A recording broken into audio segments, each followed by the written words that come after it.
मेरा पति शादी के बाद ही देश से बाहर चला गया था, तो मेरी सास सारा दिन मुझे उल्टी सीधी बातें सुनाती और मुझे ताने दिया करती थी। लेकिन मेरे ससुर के आते ही मेरी सास मेरे कमरे में आ जाती और मेरे हाथ पैर दबाकर मेरी सेवा करने लगती।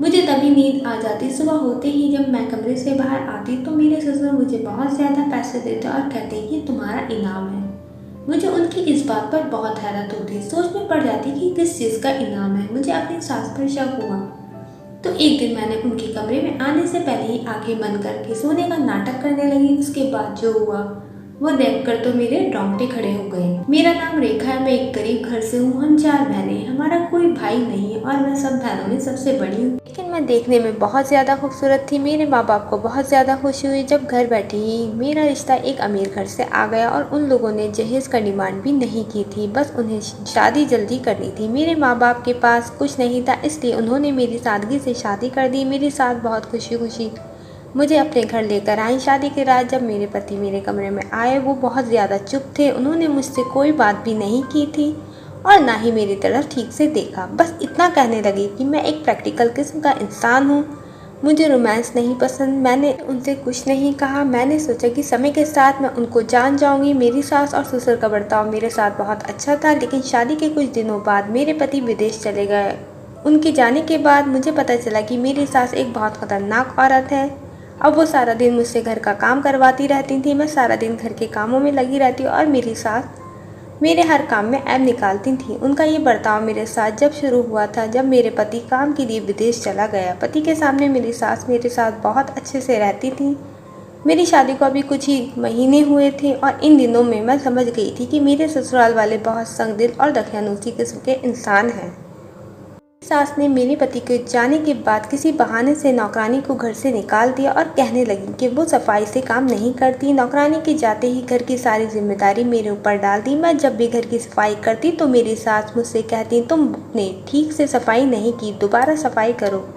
वो दिन भर मुझे काम में लगाए रखती, लेकिन रात को जब मेरे ससुर के आने का समय होता तो वो मुझसे कहती अपने कमरे में जाओ और हाथ मुँह धोकर तैयार हो जाओ। मैं अपने कमरे में चली जाती और तैयार हो जाती और नया जोड़ा पहन लेती। मेरे ससुर के घर आते ही मेरी सास का बर्ताव मेरे साथ बिल्कुल बदल जाता था। वो मुझसे कहती थी मैं तुम्हारे लिए खाना लेकर आती हूँ और मैं जब उनसे कहती कि आप रहने दें मैं खुद ले लूँगी तो वो मुझसे कहती कि तुम मेरी बहू नहीं मेरी बेटी हो, मैं तुम्हारे लिए खाना लेकर आती हूँ। मैं उनका ये रवैया समझ नहीं पा रही थी। मेरे सास के 2 रूप थे, एक मेरे ससुर के सामने और एक उनके जाने के बाद।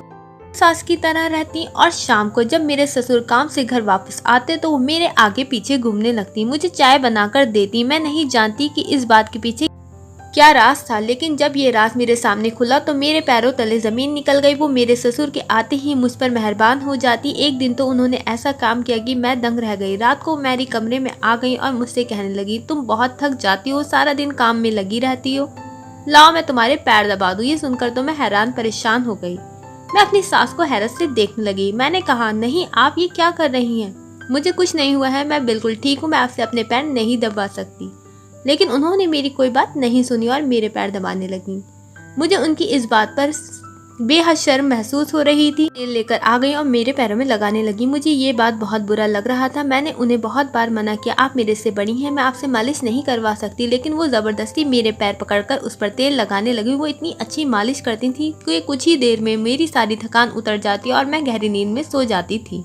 मैं सारी रात सोती रहती। सुबह जब मेरी आँख खुली तो मैं बहुत थकान महसूस कर रही थी। मेरा पूरा बदन दर्द कर रहा था और ऐसा महसूस हो रहा था कि मैंने सारी रात बहुत मेहनत का काम किया है, जबकि तेल मालिश के बाद सुकून मिलना चाहिए। लेकिन मेरे साथ अजीब हो रहा था। जब मैं कमरे से बाहर आई तो मेरे ससुर मुझे देखकर मुस्कुराने लगे।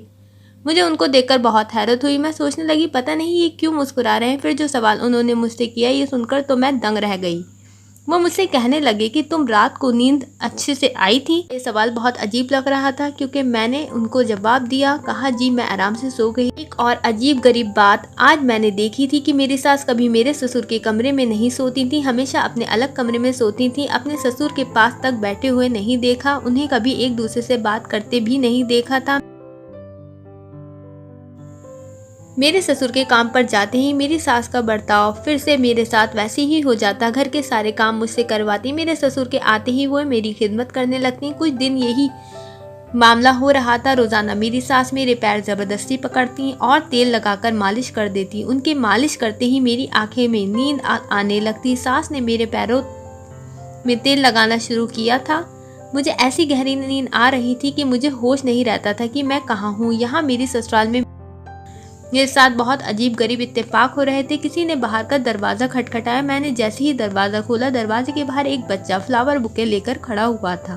मैं उस बच्चे को देखकर मुस्कुराने लगी। मैंने सोचा कि हो सकता है ये कोई मेरी सास की जानने वाला होगा, इसलिए मैंने फ्लावर बुके उससे ले लिया। वह बच्चा चला गया। उस बुके में एक कार्ड लगा हुआ था जिस पर लिखा था, खूबसूरत लड़की के लिए खूबसूरत सा गिफ्ट, आपको चाहने वाला। ये पढ़कर मुझे झटका लगा। मैंने घबराकर वो बुके वहीं फेंक दिया। पता नहीं ये कौन था जिसने ये घटिया हरकत मेरे साथ की थी। मैं अपने कमरे में चली गई और कमरे का दरवाज़ा बंद कर दिया। मैं उस आदमी के बारे में सोचने लगी। मेरी अपनी परेशानियां खत्म नहीं हो रही थी कि ये एक नई मुसीबत मेरे गले पड़ गई थी। सुबह जब मैं अपने कमरे से बाहर आई तो मेरे पूरे शरीर का दर्द हो रहा था और बहुत थकान महसूस हो रही थी। मेरी आंखें बंद हो रही थी। मेरे सर में भी दर्द हो रहा था। जब मैंने अपना नाश्ता बनाने के लिए किचन में जाने लगी तो मेरी सास मुझसे कहने लगी, तुम यहीं बैठो, तुम्हारे लिए नाश्ता बनाकर लाती हूँ। सबसे पहले उन्होंने मुझे नींबू पानी पिलाया। इससे मेरा नशा कुछ कम हो गया। उसके बाद मेरे सामने नाश्ता रख दिया और जब मैं नाश्ता कर रही थी तो मेरे ससुर मेरे सामने बैठकर मुझे देख रहे थे और मुस्कुरा रहे थे। और फिर उन्होंने मुझसे ऐसी बात कही कि मैं सुन रह गई। कहने लगे कि लाल कलर के कपड़ों में तुम बहुत अच्छी लगती हो। ये सुनकर मुझे बहुत बड़ा झटका लगा, क्योंकि का सूट तो मैंने रात को पहना था और वो मेरा नाइट सूट था जो कि मैंने अपने कमरे में जाने के बाद पहनती थी। फिर मैं बाहर नहीं आती थी। तो फिर मेरे ससुर को कैसे पता चला कि मैंने रात को लाल रंग का सूट पहना था। उनकी बात सुनकर मैं शर्म से पानी पानी हो गई। मैंने अपनी नजरें झुका ली। तक होने लगा था कि रात को मेरे साथ होता क्या है। अभी तक तो मैं यही सोच रही थी कि मैं रात को इतनी गहरी नींद में कैसे सो जाती हूँ और मेरे ससुर को कैसे पता चला कि मैं रात में किस कलर का सूट पहना था। मैं इसी बात में उलझी हुई थी कि मेरे साथ एक और अजीबोगरीब हरकत हुई जिसने मेरे होश उड़ा दिए। मैं किचन में बर्तन धो रही थी कि मुझे महसूस हुआ कि कोई मुझे देख रहा है। मैंने किचन में इधर उधर देखा तो वहाँ पर कोई भी नहीं था। महसूस हो रहा था कि जरूर कोई मुझे छुपकर देख रहा है। मैं परेशान हो गई। पता नहीं कौन मुझे देख रहा है और कहाँ से देख रहा है। हमारा किचन घर के आंगन में ही था और हमारे घर के आसपास भी बहुत सारे घर थे। हमारे घर के सामने वाले घर से हमारा किचन साफ नजर आता था।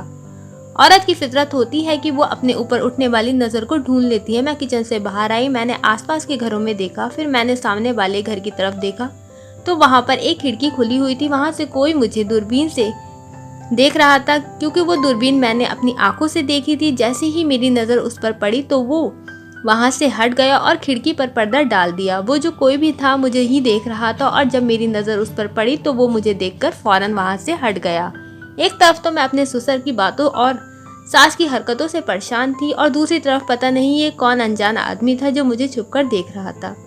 पता नहीं मुझसे क्या चाहता था। कुछ दिनों बाद किसी ने मेरे घर के आंगन में एक कागज का टुकड़ा फेंका और वो उसी समय फेंका था जब मैं किचन से बाहर आ रही थी। मुझे वो कागज का टुकड़ा नजर आया तो पहले तो मैंने उसे नजरअंदाज कर दिया, लेकिन फिर मैंने सोचा कि कहीं मेरी सास की नज़र उस पर पड़ जाए। अगर उन्होंने उठा लिया तो वो मुझे गलत समझेंगी और मुझ पर शक करेंगी।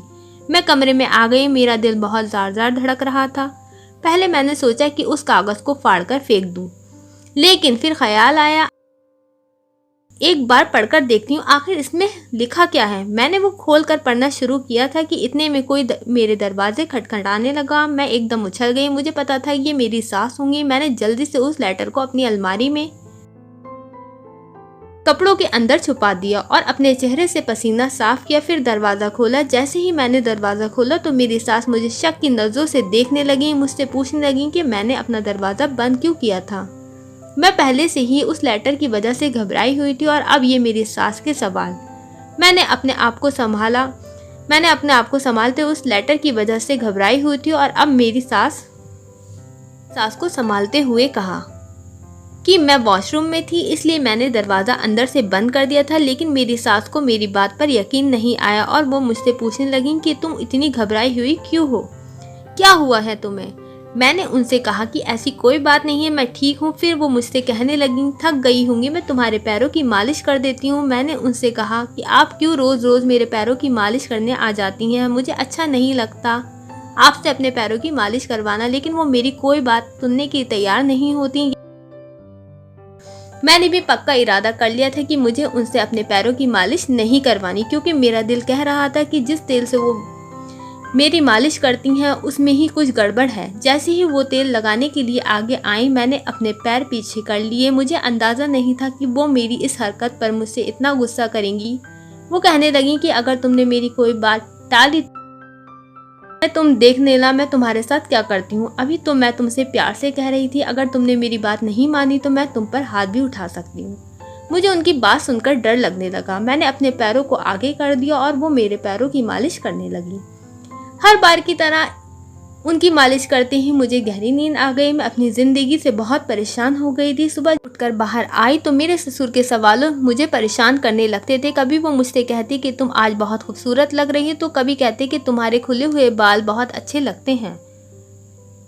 मुझे उनकी ये बातें बहुत ज़्यादा परेशान कर रही थी, लेकिन मैं किसी से कुछ नहीं कह सकती थी। कभी कभी तो मैं अपने कमरे में जाकर रोने लगती। जब से मेरा पति विदेश गया तो उसने एक भी बार मेरी खबर नहीं ली थी। मेरे पास मोबाइल भी नहीं था जो मैं उससे कांटेक्ट कर लेती। जब मैंने अपनी सास से कहती थी कि मेरे पति से मेरी बात करा दो, तो मुझसे कहती कि वो काम में लगा हुआ है, अभी तुमसे बात नहीं कर सकता। मेरी शादी को 4 महीने हो चुके थे, लेकिन मेरे पति ने अभी तक एक बार भी मुझसे बात नहीं की थी।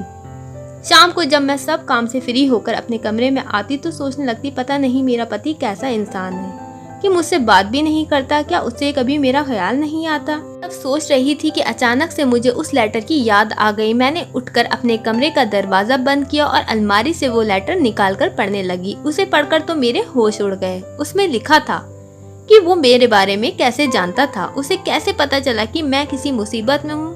ना चाहते हुए भी मेरी आंखों से आंसू बहने लगे। मेरे माँ बाप बहुत गरीब थे।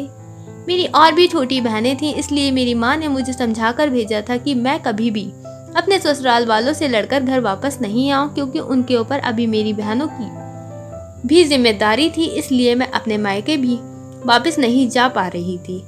मेरे पास कोई नहीं था जिससे मैं अपना गम कह सकती। मेरे ससुर की बातों से जो ख्याल मेरे दिल में आ रहे थे बहुत ज़्यादा गलत थे। इस समय मैं बहुत तकलीफ में भी थी, और जो कोई भी मेरी परेशानी समझ लेता और 2 बोल मुझे तसल्ली के बोल देता, उसे मैं अपना समझ लेती। ना चाहते हुए भी मैं किचन से बाहर निकलकर आंगन में खड़ी सामने खिड़की का पर्दा हटा हुआ था। वो आदमी दूरबीन से मुझे देख रहा था। मैंने अपने आंसू साफ किए और अपने कमरे में चली गई। ऐसे में मुझे अपने पति की बहुत ज़्यादा ज़रूरत थी, लेकिन वो मेरे पास नहीं था। वो तो शायद मुझे भूल गया था। अगले दिन फिर मुझे एक कागज़ का टुकड़ा आंगन में पड़ा हुआ मिला। मैं उसे उठाकर अपने कमरे की अलमारी में रखने गई। मैंने सास की अलमारी खुली हुई देखी तो मैंने उनकी अलमारी की तरफ बढ़ी। जैसे ही मैं उनकी अलमारी की खोली, एक फाइल आकर मेरे पैरों में गिर गई। मैंने उठाकर देखा तो उसमें घर के कागजात थे और एक तलाकनामा भी था। अभी मैंने उसे पढ़ा नहीं था कि मैं सिर्फ उसे देख रही थी कि इतने में मेरी सास कमरे में आ गई।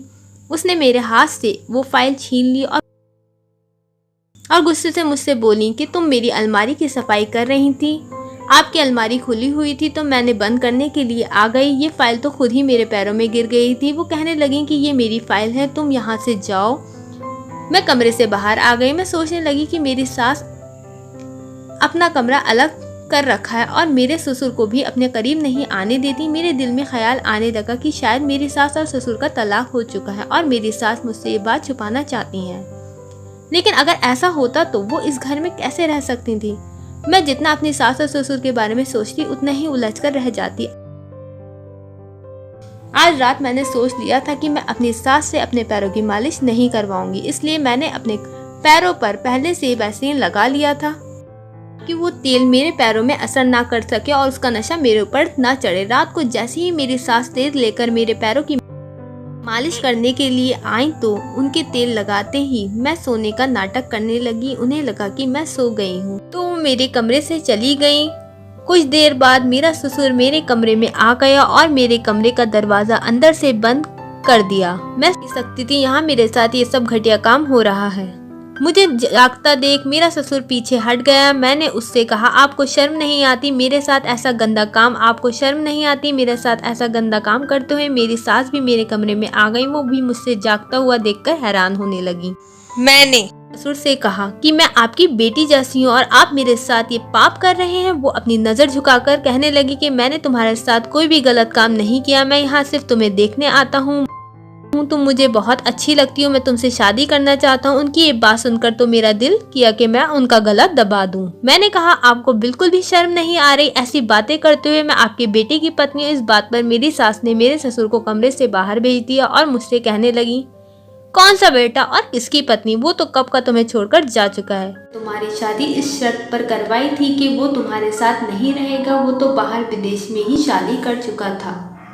लेकिन मुझे अपने घर में एक मुफ्त की नौकरानी चाहिए थी, इसलिए मैंने ऐसा घर ढूंढा जिसके घर वाले अपनी बेटी को ससुराल वालों की हर ज्यादती सहने का मशवरा देते हों। तुम्हारे माँ बाप भी ऐसे ही थे, इसलिए मैंने अपने बेटे की शादी तुमसे करवा दी और जब वो वापस जाने लगा तो तुम्हारे लिए वो डिवोर्स पेपर छोड़ के गया था। और ये बात मैंने तुम्हें इसलिए नहीं बताई थी क्योंकि मैं तुम्हारे बारे में कुछ और सोच चुकी थी। अब मेरा पति तुम्हारा ससुर नहीं है, तुम्हारी शादी अपने पति से करवा दूंगी। मेरे पति की दिमागी हालत ठीक नहीं है, वो जो चाहता है वही करता है। सारी जिंदगी उसने मुझे मारा पीटा और अब तुम उसे पसंद आ गई हो। मैं तुम्हारी शादी उससे करवा दूंगी और अपनी जिंदगी सुकून से गुजारूंगी।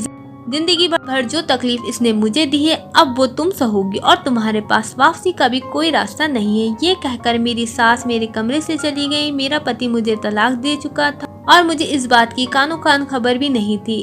अब मैं इस घर में कैसे रह सकती थी? मैं किसी भी सूरत इस घर में नहीं रहूंगी। मुझे सारी जिंदगी गुलामी और तकलीफ बर्दाश्त नहीं करनी। मैंने अपना सामान उठाया और कमरे से बाहर निकलने लगी। जैसे ही मैंने दरवाजा खोलने की कोशिश की तो दरवाजा बाहर से लॉक था। मैंने दरवाजा खटखटाया तो मेरी सास कहने लगी, तक मैं तुम्हारी शादी अपने पति से नहीं करवा देती, तुम इस कमरे में ही बंद रहोगी। ये सुनकर मेरे पैरों तले से जमीन निकल गई। ऐसा किसी भी हालत में नहीं कर सकती थी। मैंने अपने सास से मना कर दिया। मैंने कहा कि दरवाजा खोलो, मुझे यहाँ से जाने दो। मेरी सास ने कहा कि तुम्हें हर हाल में मेरे पति से शादी करनी पड़ेगी, वरना मैं तुम्हें इसी कमरे में भूखा प्यासा रखूंगी।